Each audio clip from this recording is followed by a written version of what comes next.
Christopher Heath Wellman, and I'm professor of philosophy at Washington University in St. Louis. Okay. My first question will be about the United States of America. Can you describe the situation with human rights in the USA? Yes, I would say there's two sides of the story, and in terms of how U.S. treats its own citizens and how it treats foreigners. In terms of how it treats its own citizens, like every country, it's got problems, but I think it does relatively well in terms of human rights. We have a lot of problems, but I think relatively few human rights violations. I think the way the U.S. does much worse, though, is in terms of how it treats foreigners, both in terms of wars and I think even more importantly in terms of its influence on international economic issues like the WTO, the World Trade Organization, and things like this. So I think that world poverty, for instance, is a lot worse because of many U.S. policies, and I think that world poverty is a human rights issue. So I think it's really a mixed report card for the U.S. Okay. Kit, and what is the most typical problems which is connected with human rights? As I said, well, I think the biggest problems have to do with foreigners and with the United States intervening in other countries in a way which often does more harm than good, but also setting up economic structures which are very harmful to the world's poor. So I think those are the biggest human rights issues that the United States would need to address. And first of all, you mean Iraq War and yeah, that would be an example. So I think, for instance, not all wars of intervention are bad, and I don't think that Saddam Hussein's regime was a legitimate one.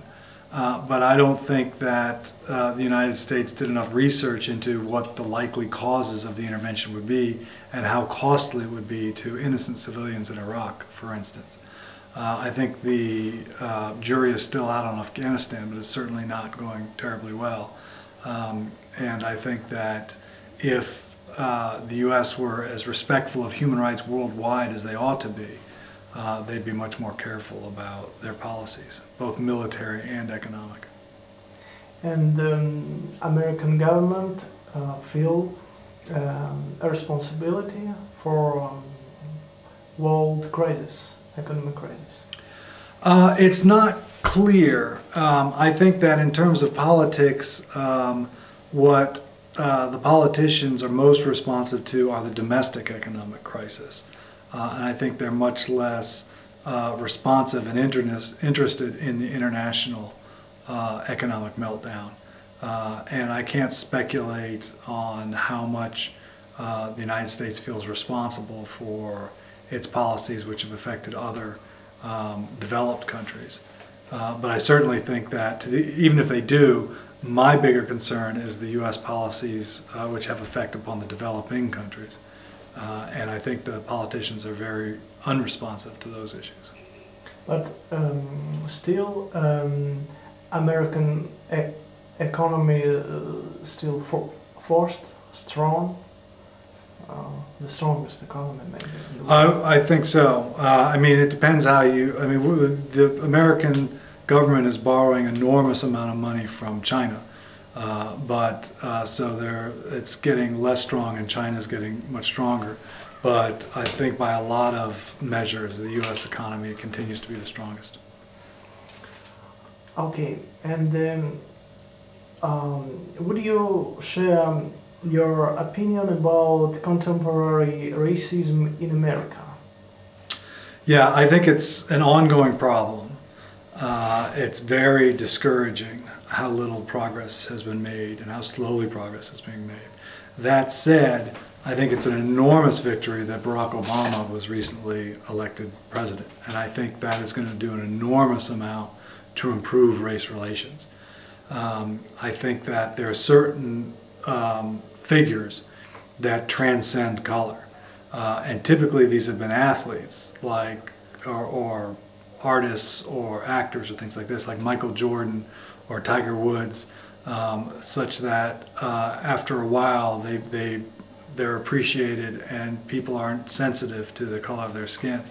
And I think that is happening with Barack Obama as well. And I think that was a huge step forward, a fantastic step forward, and I'm hopeful that it'll bring good things in the future as well.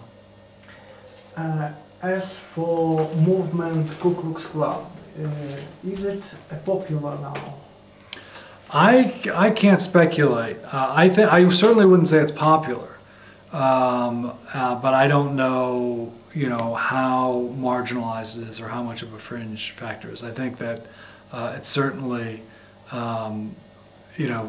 regarded as horrifically disreputable among almost all Americans. But I'm sure there's some places where there are still active chapters. And the problem of racism is closely connected with migration problem. Yes? Well, it depends. What do you mean by migration problem? A lot of people from all over the world come to America. They are looking for good welfare. Right. They would like to earn a lot of money. Right. And yeah, I think migration is not much of an issue. For instance, for several reasons. First of all, although the politicians make a big deal of it, legal migration to the United States is very small. But second of all, if you look, for instance, I think the biggest racial issues in the United States continue to be white racism against blacks. And it's interesting to note that Africans who come over as immigrants tend to do markedly better than black Americans who have come from generations of blacks in America. And the relatively recent African immigrants tend not to, they tend to form their own communities and not associate with black Americans. So I don't think that migration has much of an effect upon our problems with white-black racism in the United States. And you was a researcher of this problem, and you wrote a book. I wrote an article. I've written several articles, and I have a book, a co-authored book with Philip Cole coming out on immigration. And what we're doing is we're arguing for contrary sides. So I spend the first half of the book arguing that a legitimate state has a right of self-determination, which entitles it to close its borders to immigrants if it would like. And he argues that even legitimate states, no states may exclude anybody. And so it's really a for and against book, which is be coming out with Oxford University Press. Yes, and would you tell some words about pluses and minuses of immigration? Right. Well, although I argue for the right to exclude immigrants, I would actually personally like to see more open borders. I think that there are enormous cultural, economic advantages to the host country, and even more importantly to the immigrants in most cases. And I also think that if you're worried about global poverty, one of the great things about immigration is the remittances, because the remittances, where people send a portion of their wealth back to their families, has an enormous effect upon developing countries. So I know there are limits to immigration. I know that there may be times where you would not want too many immigrants, but I think in general we tend to exclude too many, and there would be much more advantages than disadvantages to allowing more immigrants. And does your book include some proposals, advices, how to improve this situation with migrants? Addressed to authority. Right. Some. I mean, I think everybody agrees. I mean, I think most important issue is the refugee problem. And I think that what's clear is anybody who thinks about this seriously recognizes that we need some kind of international agency to address this. And so I do speak about that because right now in the lack of coordination, that we're just not going to be able to solve the refugee problem. We're going to need some kind of multilateral, if not global, institution with the authority to address that. And that's where I think that's the most important human rights issue with immigration. Okay, and what a reaction of government on your book? Well, the book's not out yet, but so I can't speculate. But I can, in general, say that unfortunately my work doesn't elicit much of a reaction from the politicians. So the politicians are responding to political pressures and things like this.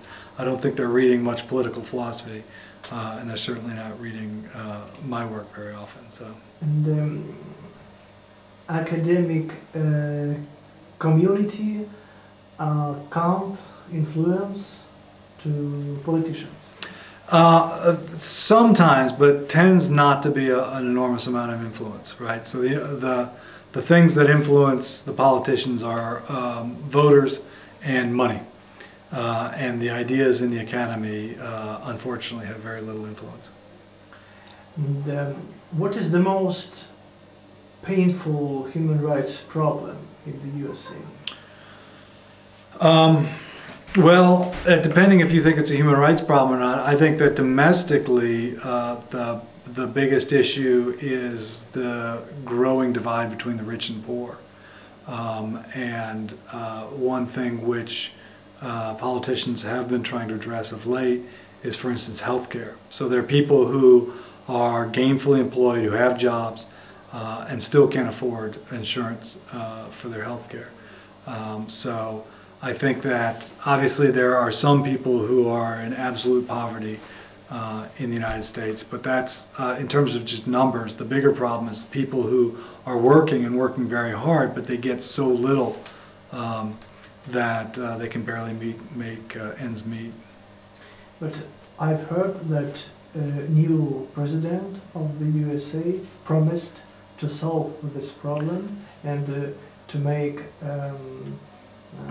health, welfare accessible for all. Yeah, so part of Barack Obama's campaign, an integral part, is trying to address this.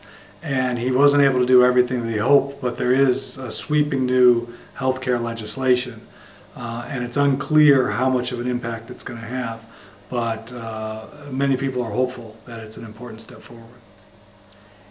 And does it mean that his person become unpopular, non-popular? He, like a lot of politicians, he's become less popular since he's been in office. When he came into office, he was enormously popular.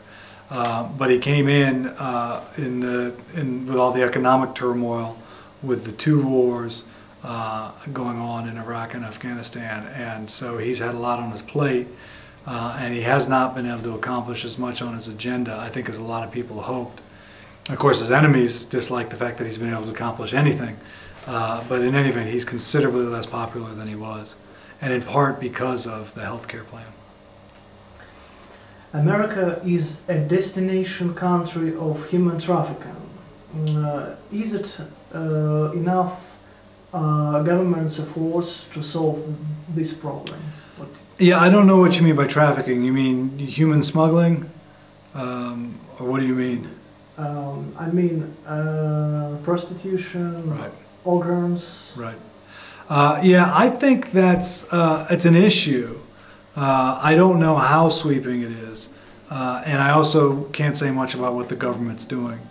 to fight it. So I'm just not in a position to really address that question. Okay, but of course you heard about this problem from local mass media or yeah, not local media so much, but there are stories about it and there are issues. It's not, I don't know much about the details. Or researching of human rights organization based in America. Right, right.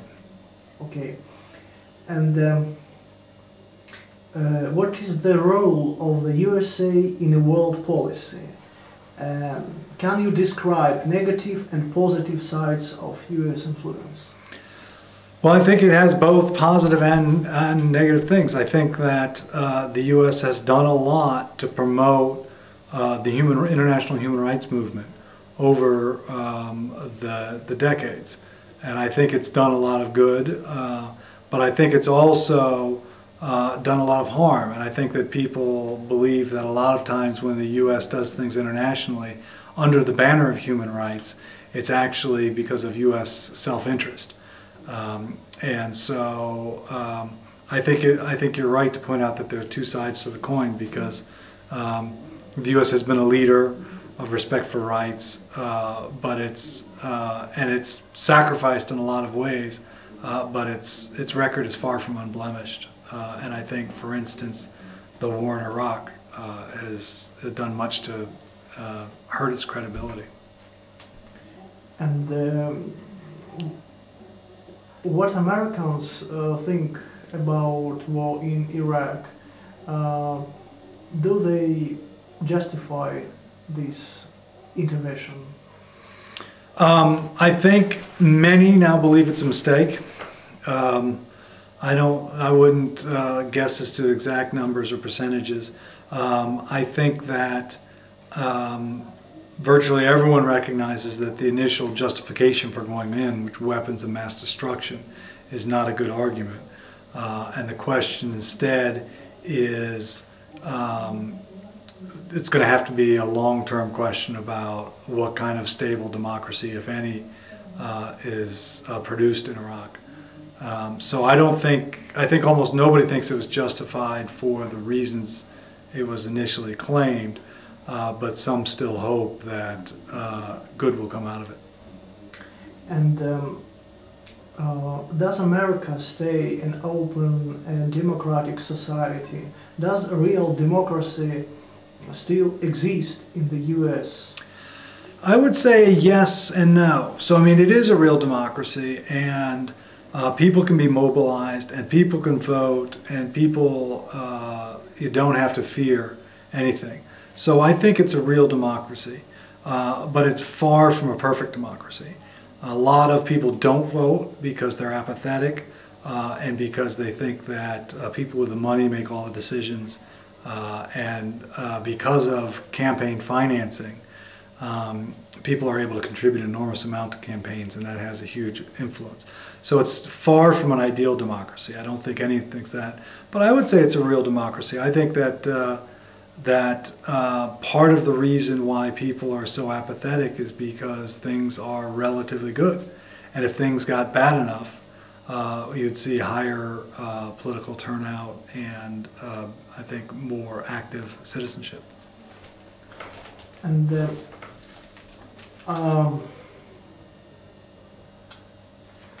okay, and the next, some questions about Americans. Why Americans so happy and positive? Well, I don't know that we all are. I think that some of that may just be the impression you get from the images which are on television, and the happier people tend to be on television or in the movies and things like this. But in general, I would say life is for the overwhelming majority, life in America is quite good. And they don't have to deal with political tyranny, and they don't have to deal with a lot of things which would interfere with living a decent life. So there's a lot to be optimistic about, and there's a lot to appreciate. And it links, I think, with just social welfare, when a person unemployed, local authorities looking for possibility to change this situation, to improve his or her life, to find a job, and etc., etc. They care about citizens. Yeah, some, and I do think that there is a welfare system to catch some of the worst. It's not ideal, and we already mentioned the lack of health care and things like this. It's not the best it can be, but for a lot of people, you know, there's opportunity if they make the most of it. And you know, like someone like Barack Obama is a sterling example. I mean, he you know, he came from relatively little money, but he was able to go to good schools. He worked hard, and so that thing is possible. That's a reason to be optimistic. And maybe Americans eat some special food that they always laughing and smiling. And well, we eat a lot of sugar. I don't know about special food. The problem with obesity, with fat people in the United States, is huge. So the smoking, fortunately, is on decline because that's an enormous health issue. But obesity is a big problem. So we eat a lot, and we eat a lot of sugar. It might make us happy in the short run, but it doesn't make us healthy in the long run. But I think in America, less people than in Europe, maybe. Of course, in West Europe, smoke or drink some hot drinks. Right. I don't know about hot drinks. Coffee is extremely popular, but smoking is much less popular than it was 10 or 20 years ago. I think people are recognizing how harmful it is to long-term health. And there was a time when it was glamorous. People had cigarettes all the time, but that's just not the case anymore. And what the secret?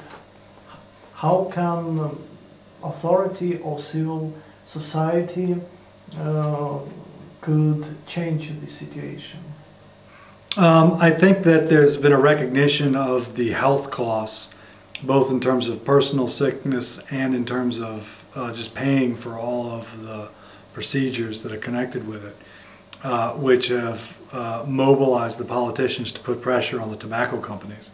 And so they're very careful about how the companies now advertise. And they're also trying to make sure there's more truth and more warnings about the problems that it may cause. So, and they've watched the media. They recognize that if it's made to be glamorous, that people are going to smoke, and so they've really tried to work on educating people about the problems of smoking. And now tobacco companies have no so strong lobby. Well, I think what's happened is the tobacco companies recognize that that's a losing fight, and so American tobacco companies are increasingly trying to get sales around the world. So this goes back to my first point about the U.S. record on human rights being relatively good with respect to Americans, relatively bad with respect to foreigners. Right? So you see companies that realize that they're going to have to pay fines and have an uphill battle if they're going to market to Americans. So rather than fight that battle, even though they know that it's harmful, they market elsewhere, and they're happy to sell their products, either harmful products, to foreigners. And what about corruption in America? Is it quite strong problem? I don't think so. I think one of the best things about America is the free press. And the press is genuinely free. Now, one issue is how much of the press is owned by big businesses. But I think on the whole it's generally free, and now with the internet and bloggers and things like that, because of freedom of information, it's very hard to be corrupt. And so that's one thing which I think is been a really nice side effect of the freedom of speech and free press in the United States. And does it still work? I mean, the most citizens don't want to vote, don't want to take part in political life, and does their publication in mass media change this situation with the corruption? Yeah, I think that there's so little corruption that when it's exposed, then people are forced to resign and things like that. It's not that there's no corruption; there's corruption everywhere. But I think it's less of a problem in the United States than it is most places, and I think that's because of the media. And although many people don't feel inclined to vote, those who do vote are going to make sure that corrupt leaders are thrown out. And you are a professor of American University. Yes. And what do you think about American system of education? Is it perfect? No. Or No. some lacks? No, so I think that there are really some wonderful things. I think some of the best universities in the world are in the United States. So I think the best education in the United States is fantastic. The best schools. The problem is that I think we don't pay enough attention and spend enough money on the elementary and secondary education across the country, and especially in poor areas. So there are excellent private schools, there are excellent universities, but I think that the other thing which is nice is so many Americans go to college. I think is great. But I would say that although some of these universities are fantastic, there are a lot of schools which are in really bad shape. They're underfunded, the teachers aren't paid well, and we're not teaching our students as well as we should. And does it exist that Americans feel their own mission, like save the world, improve the world? Is it right? I think for the most part, no. And I don't think I don't say that to defend Americans, because I think that Americans care about America, and they care about themselves. They care principally about the American economy, and so Americans tend to be very ignorant of the world. So I think that Americans expect and take pride in the United States leadership. But for the most part, what they really care about is the American economy, not the world economy, and how their personal lives are going rather than how the world's going. A lot of young Americans take part in different kinds of movements, societies, civil groups, as volunteers. Yes. Is it a policy? Why do they like to help people or nature? Right. Well, I think that I think you're right about the youth being involved much more than others, and I think that the young are very optimistic, and they want to make the world a better place, you know, they've got the time and the energy, and they're happy to volunteer for various causes. It's fantastic. The problem is that we don't have more older people doing it. And what is a motivation? Is it a religious influence? Sometimes, but I don't think so. I think it's just youthful enthusiasm, and maybe I'm being too optimistic here, but just the desire to make the world a better, more just place. Okay.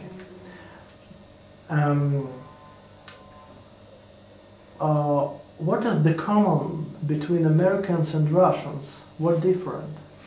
You know, I don't know enough about Russians to speculate on what's common and what's different. I've spent only a little time in Russia, and so I'm not the best person to try. I mean, anyone would obviously have to speak in generalities, but I'm not the best person to try and answer that question. Okay, and why Russia is not in America? Why it's not in America? Yes. Well, I think the biggest difference is the long history of different types of political institutions, and then ultimately the impact this has upon people and their outlook, right? So I think there are some fantastic things about Russia, obviously, and some fantastic things about Russian institutions.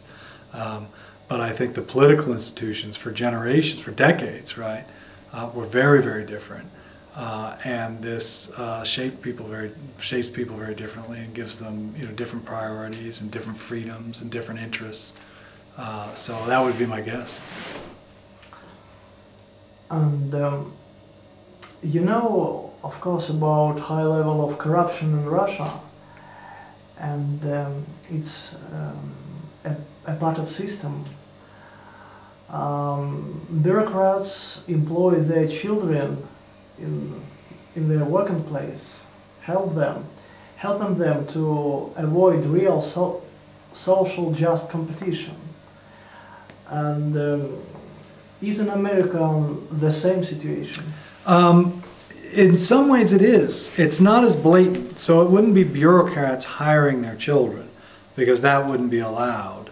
But it's the same type of thing, because I mentioned that the education is not that strong.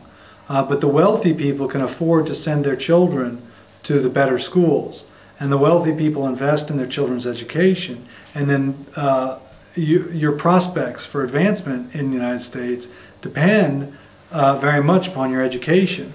And so the wealthy are able to perpetuate their wealth generation after generation. And so I mentioned there's problems with racism in the United States. You actually brought that up. But there's also class issues.